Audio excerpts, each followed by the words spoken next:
Nanawagan ang pamilya sa 35 anyos nga chef kansang patayng lawas na palgang nag-utaw-utaw sa swimming pool sa usa ka pribadong establishmento sa barangay Pahak, Lapu-Lapu City ngadto sa mga nakauban niini sa wala pa kini namatay nga unta hatagan sila og katin-awan sa hitabo. Siluan Merondina sa report.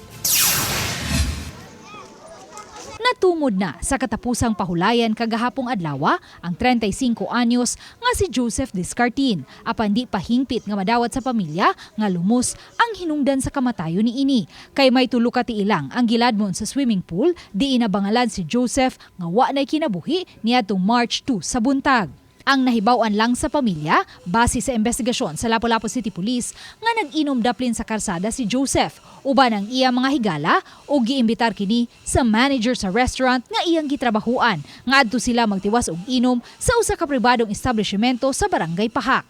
Gikatahong ni una og uli ang manager ug nahabilin sa dapit si Joseph. Ug nakabalita na lang ang iyang pamilya nga patay na kining nag-utaw-utaw sa swimming pool. Apan kay wa tuguti ang pamilya ni Joseph nga makasulod sa establishmento, diin didto napalgan ang patayng lawas ni ini ug nagdumili usab ang mga higala ni ini lakip na ang iyang manager nga mahinabi unta sa pamilya didto sa police station kabahin sa hitabo. Busa pabiling tanghaga alang sa pamilya ang kamatayon ni Joseph. Tabangan pud unta mi sa investigator nga kuan jud masulbad ni nga may bahuan jud namo ang kasayuran kung ansa kay wala man mi nangita og gubot ma'am, ang amo lang ba kung unsay pag-pick up niya diin niya gi-pick up unsa orasa unya nganong ni sugot siya nga ni refuse si Joseph nga dili muli kay ang istorya muli na niya dili man kuno mo kuyog. Sa inisyal nga pakisusi sa mga otoridad, wa hinoy nakitang mga samadug bunog sa iyang lawas. Consistent yun na with asphyxia by drowning ang iyang ikamatyan. So, ang ato na lang ani mag-base ta sa mga digital evidence nga makuha nato regarding atong kuan sa CCTV dito, kung may mga recorded dito. So, anata diha magkuan sugod sa atong investigation. Ako na lang isalik sa Ginoo kundi gyud makig-istorya na ko ang iyahang kuyog.